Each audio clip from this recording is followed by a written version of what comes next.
Sean stood beside the hover chariot, its engine revved with Harvey at its controls. Warriors straggled out of the Hall of Justice, meeting adjourned, on to business. Sean exchanged glances and greetings. He tried to appear less anxious than he was. As he tapped the hood of the hover chariot, his nervous energy threatened to get the best of him. Dust shot into his eyes when young Sir Devon and his Knights of the Silver Star bolted from the hall. They swerved in and out of the caravan. Sean covered his mouth and felt the soft and painful itch of a sneeze. He placed one hand on his thigh and the other over his nose when he bent over. The explosion came and drowned out all sound except Michael's boots squeaking on the stone. "God bless you, Sean," Michael smiled as he joined his brother on the side of the hover chariot. "Hey, Harvey," Michael continued. "Good evening, sir," Harvey replied. "Is everything all right?" Sean coughed away the dust. "The look in your eyes says I should ask you that. If I know the king and Lord Simon, there's something they want us to do. Why else would they split us up?" Michael replied. "Not just something, the only thing that matters." "Shake my hand, brother," Sean said as he extended his hand. The brothers clasped arms. They tightened fingers of steel and clenched their wills. They continued to shake and moved in closer to pat each other on the back. Michael looked to his left and Sean to his right. Scattered groups of nobles lingered, but the greater part of the palace was deserted. With no one in their immediate area and the purring hover chariot behind them, Michael and Sean parted. "Lord Simon wants me to go to Lyonesse as an emissary," Sean explained quietly.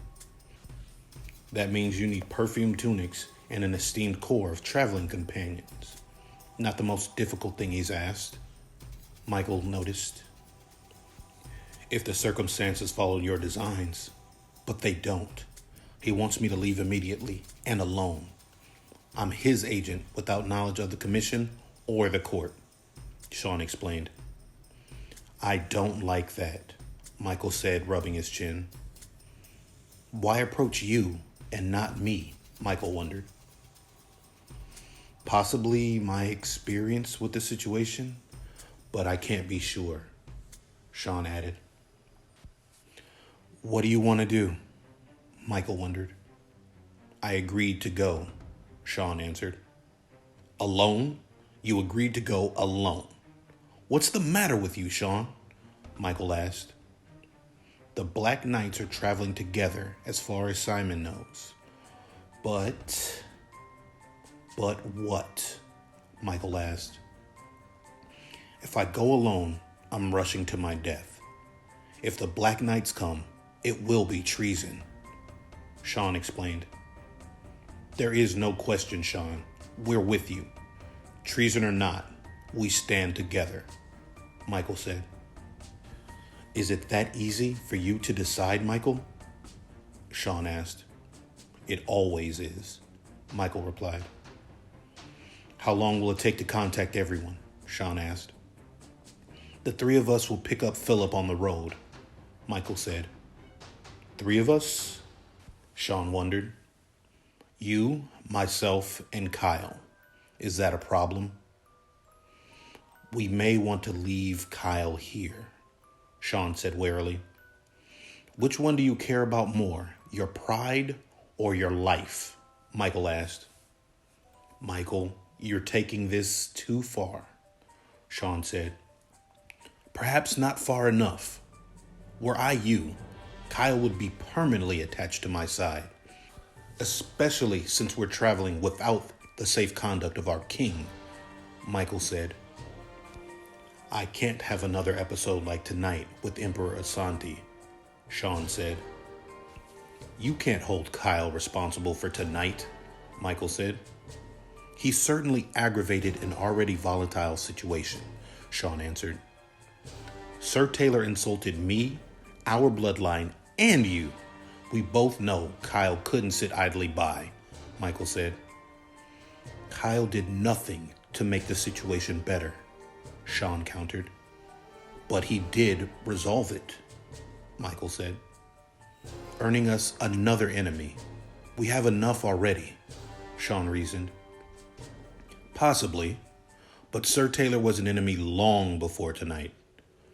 Given the circumstances, Kyle acted with some discretion, Michael said. It could have been avoided, Sean countered. Yes, and none of us needed to appear tonight. But both things happened, and here we stand.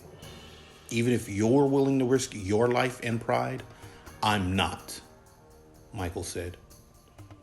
If he can't control himself, no amount of diplomacy will save us, Sean explained. You give Kyle too little credit. He will command himself with honor, Michael replied.